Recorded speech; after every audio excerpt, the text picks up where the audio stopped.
बिस्मिल्लाहिर्रहमानिर्रहीम। अज़ीज़ तलबा व सामीन, उम्मीद है आप ठीक ठाक होंगे। हमारे ऑनलाइन सेशन चल रहा है क्योंकि कुछ फ्यूल शॉर्टेज की वजह से क्लासों को ऑनलाइन किया, तो आज हमारा लेक्चर होगा जिसमें हम पहले डिस्कस कर चुके हैं कि जनाब ट्रांसफार्मर क्या होता है। ट्रांसफार्मर के बाद हमने कंस्ट्रक्शन भी डिस्कस की, उसके पार्ट भी डिस्कस किए। तो अब आज हम बात करने जा रहे हैं कि इंस्ट्रूमेंट ट्रांसफार्मर क्या होता है। आज हम देखेंगे इंस्ट्रूमेंट ट्रांसफार्मर क्यों इस्तेमाल होता है। बेसिकली हमारी पावर जनरेशन या पावर की ट्रांसमिशन जो है उसके लिए मेजरमेंट करनी बहुत ज़रूरी होती है कि आया कि कितनी पावर पैदा हो रही है, कितने आगे ग्रिड स्टेशन चलाने हैं और कितने बंद करने हैं, कितने वोल्टेज सेंडिंग एंड पे आ रहे हैं और रिसीविंग एंड पे हमें कितने वोल्टेज मिल रहे हैं, जिससे हम अपने सिस्टम की कारकर्दगी का जायजा लेते हैं और उसके साथ साथ ये चीज़ फाइंड आउट करते हैं कि हमारे पास लॉस कैसे हो रहे हैं और कितने हो रहे हैं। और उसके साथ साथ हम फ्यूचर की प्रेडिक्शन भी लेते हैं कि जो सार्डीन है उनको हमने कितना लोड सप्लाई करना है, हमारे पास आ कितना रहा है और कितने ग्रिड स्टेशन चलाने हैं या कितने ऑफ करने हैं। उसके साथ साथ अगर ये घरेलू लेवल पे हम देखें तो हमें अंदाजा होता है कि हमारे पास वोल्टेज कितने आ रहे हैं और उसके मुताबिक करंट कितना आएगा। तो इस पर्पस के लिए इंस्ट्रूमेंट ट्रांसफार्मर इस्तेमाल होता है। तो आइए डायग्राम के साथ देखते हैं कि इंस्ट्रूमेंट ट्रांसफार्मर क्या होता है। जी, तो ये अब आपके सामने देखें measurement using current end voltage transformer. ये आपके सामने करंट ट्रांसफार्मर और वोल्टेज ट्रांसफार्मर जैसा कि ऑपरेशन में लिया जाता है। तो ये हमने एक टेस्ट कंडक्ट करवाया था यहाँ पे लैब में, जिसमें हमने ऑसिलोस्कोप के ऊपर सीटी को और पीटी को लगा के हमने इसका रिस्पॉन्स चेक किया था कि हमारे पास रिस्पॉन्स क्या आता है।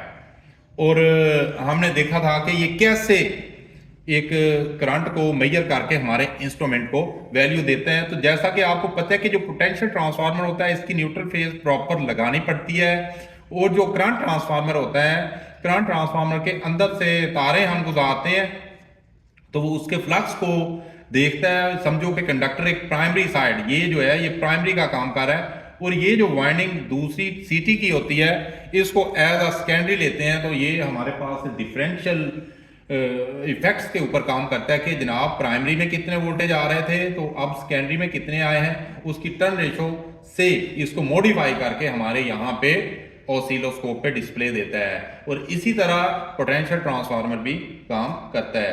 तो नेक्स्ट इंट्रोडक्शन में बेसिकली जो इंस्ट्रूमेंट ट्रांसफार्मर होता है उसकी बुनियादी तौर पे दो एग्जाम होती हैं। एक करंट ट्रांसफार्मर जिसको सिटीज मार्केट में कहा जाता है, दूसरा वोल्टेज ट्रांसफार्मर, उसको वीटी भी कहते हैं और पीटी भी कहते हैं, पोटेंशियल ट्रांसफार्मर भी उसको कहते हैं। तो ये हम आमतौर पे दोनों जिसको हम इंस्ट्रूमेंट ट्रांसफार्मर कहते हैं उसमें इस्तेमाल करते हैं। तो ये यहाँ पे आप देखेंगे कि करंट ट्रांसफार्मर ये करंट की वैल्यू को डिफाइन करता है।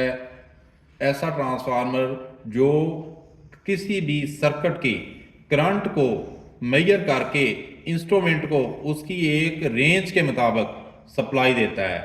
तो ऐसे ट्रांसफार्मर को करंट ट्रांसफार्मर कहते हैं। ये बुनियादी तौर पे आप देखें, इसकी कॉइल है, ये कंडक्टर है, जो लाइन हमारी गुजर रही होती है उसको प्राइमरी हम ज्यूम कर लेते हैं, और इसकी सेकेंडरी हमारे पास करंट ट्रांसफार्मर की इस्तेमाल होती है। मेन फंक्शन इसका ये होता है कि ये अगर प्राइमरी पे बहुत ज़्यादा करंट मसलन 100 एम्पेयर करंट आ रहा हो तो इसकी सेकेंडरी चंद टर्नों के ऊपर होती है, वो इसको बहुत हाई लेवल पे स्टेप डाउन करती है हमारे मीटर की कॉइल की रेंज के एन मुताबिक, ताकि हमारा ये जो मीटर एम्पेयर मीटर लगा हुआ है ये एम्पेयर मीटर उस करंट को बर्दाश्त कर सके। और एम्पेयर मीटर के अंदर हमने मॉडिफिकेशन की होती है कि यहाँ पे अगर 1 एम्पेयर आ रहा है तो ये उसको फिर 100 एम्पेयर तक इसके मीटर पे शो करेगा। अगर यहाँ पे 0.5 एम्पेयर आ रहे हैं यानी कि इधर 50 एम्पेयर चाह रहे हैं, 0.5 एम्पेयर इसको मिलेंगे, तो इसका मीटर का स्केल जो है वो हमें 50 एम्पेयर तक वैल्यू वो शो करेगा। इस लिहाज से इसको सर्किट के साथ एडजस्ट किया जाता है। ये देखें, फेज तार पे लगाते हैं, फ्यूज पहले लगा हुआ है, फेज तार पे लगाते हैं, लाइन पे इधर से न्यूट्रल डायरेक्ट लोड को दे दी जाती है। तो लाइन के जो हमारी सीटी होती है ये गोल शेप में होती है, तो इसके अंदर से कंडक्टर गुजार के हम अपने लोड को देते हैं, और हमारा जो पैनल का मीटर है वो हमें शो करता है कि जनाब इतने आपके पास एम्पेयर्स आ रहे हैं। अच्छा, अब अगली बात है कि इसके स्टेप अप और स्टेप डाउन करने का जो दारोमदार होता है वो इसकी टर्न रेशो पे होता है। टर्न रेशो होती है primary voltage over secondary voltage is equal to primary current over secondary current. ये देखें, प्राइमरी करंट I1 है, सेकेंडरी करंट I2 है, तो यहां पे इसकी टर्न रेशो सेट की जाती है। लाइक के अगर आपके पास एक 250 एम्पेयर प्राइमरी पे आ रहे हो तो ये 5 एम्पेयर सेकेंडरी पे शो करेगा, तो फिर इस तरह से इसकी टर्न रेशो बनाई जाती है।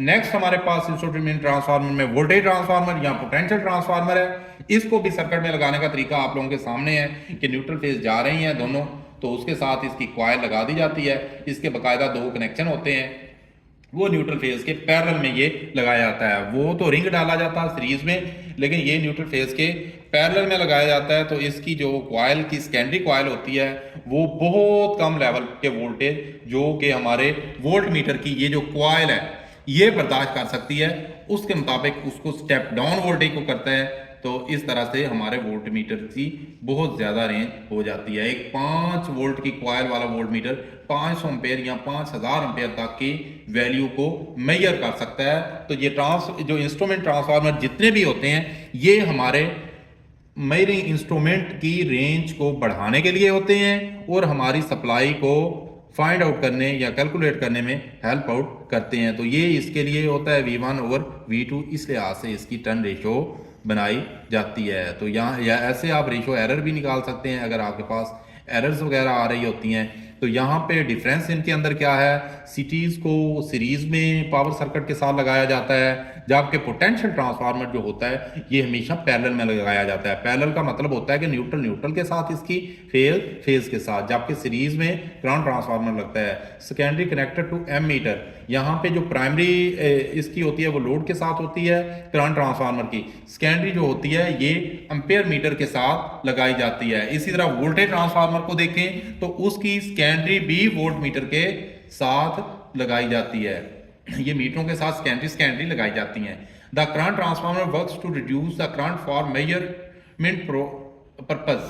ठीक है जी, तो ये करंट प्राइमरी के करंट को इतना कम रिड्यूस करके सेकेंडरी को देता है कि हमारे मीटर की जो कॉइल आसानी से बर्दाश्त कर सके और वो अपनी रीडिंग दे सके। और पोटेंशियल ट्रांसफार्मर रिड्यूस करता है, करंट नहीं करता, वो वोल्टेज की वैल्यू को रिड्यूस करता है। तो ये इस तरह से हम पोटेंशियल ट्रांसफार्मर इस्तेमाल कर सकते हैं। तो इसका हमने प्रैक्टिकल परफॉर्म किया था जिसमें हम एक मीटर एक लाइन को लगा के चेक करेंगे कि किस तरह से ये हमारी वैल्यूज को स्टेप अप या स्टेप डाउन करता है। तो ये इंस्ट्रूमेंट ट्रांसफार्मर थे जिसको आज हमने आप लोगों के सामने रखने की कोशिश की। अगर आपका किसी किस्म का कोई क्वेश्चन हो वो आप कमेंट सेक्शन में या हमारे व्हाट्सएप ग्रुप में लाजमी पूछें, ताकि आप लोगों को हमारी रिसर्च बेस्ड वीडियो में हेल्प मिल सके।